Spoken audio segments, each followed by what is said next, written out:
গড় টেস্টে শেষ গল্পটাই কোনো নাটকীয়তা নয়, শেষটা হলো ড্র দিয়েই। টেস্টের গোটা 5 দিনের লড়াই নাজমুল শান্তর যে সেঞ্চুরির সাথে শুরু হয়েছিল তার শেষটাও এই অধিনায়কের শতক আর ড্র মেনে নেয়ার সিদ্ধান্তের মধ্য দিয়েই। শ্রীলঙ্কার এই মাঠ যখন টেস্টের ড্র শব্দটাই কার্যত ভুলে গিয়েছিল, সেখানে শান্ত, লিটন, মুশফিকদের ব্যাটিং দৌড়াতে অবশেষে 12 বছর পর লঙ্কার এই ময়দান পেল টেস্ট ম্যাচের ড্রয়ের স্বাদ।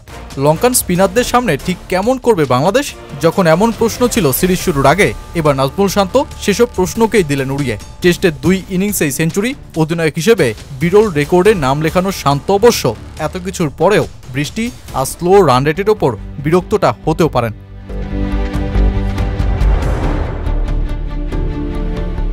শ্রীলঙ্কার মাটিতে বাংলাদেশের টেস্ট পরাজয়ের গল্পটা এতটাই বেশি যে যেখানে ম্যাচ ড্র করাটাও টিম টাইগার্সদের জন্য বিশাল কিছু। লঙ্কান ডেরায় এর আগে 11 ম্যাচে পরাজয় আর 2 ম্যাচে ড্রয়ের ফলাফল নিয়েই এবার নতুন টেস্ট সিরিজে নামে বাংলাদেশ।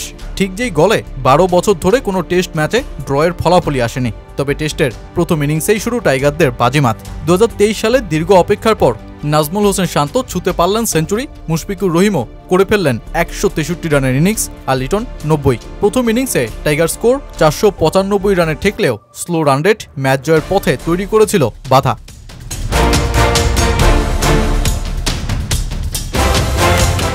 প্রত্যুত্তরে শ্রীলঙ্কার প্রথম নিশাঙ্কার 187 রানের ইনিংস, হাসান মাহমুদের 3 উইকেট আর নাইম হাসানের 5 উইকেট তোলার কীর্তিতে বাকি কোনো লঙ্কান ব্যাটার সেঞ্চুরির দেখা না পেলেও 10 রানে পিছিয়ে থেকে 485 রানে অল আউট হয় লঙ্কা।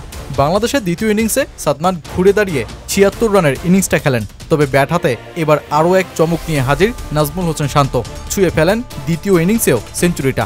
আর তাতেই টাইগার এই অধিনায়ক গড়ে বসেন নানা রেকর্ড। বাংলাদেশের ক্রিকেটে প্রথম ব্যাটার হিসেবে টেস্টের 2 ইনিংসেই সেঞ্চুরির দেখা পেয়েছিলেন মুমিনুল হক এই শ্রীলঙ্কার বিপক্ষেই। এবার শান্ত যেই কীর্তি 2 বছরের ব্যবধানে করলেন 2 বার, একবার প্রতিপক্ষ ছিল আফগানিস্তান আর এবার শ্রীলঙ্কা।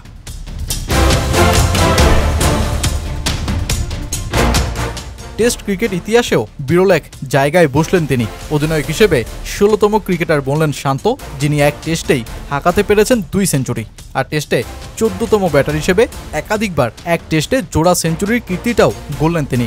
গলের 5ম দিনে শান্ত যখন সেঞ্চুরি করে লাফিয়ে উঠে আনন্দে ভাসছেন, সেজদা দিয়ে সৃষ্টিকর্তার কাছে প্রার্থনা করছেন, তখন অবশ্য ম্যাচের ফলাফল অনেকটাই চূড়ান্ত হয়ে গেছে। দিনের শেষ 37 ওভারে শ্রীলঙ্কার সামনে 296 রানের লক্ষ্য দিয়ে ইনিংস ঘোষণা করেন টাইগার অধিনায়ক। আর সাফল্যও চলে আসে দ্রুতই। 48 রানের মধ্যেই লঙ্কান 4 উইকেট ফেলে দেয় তাইজুল নাইম জুটি।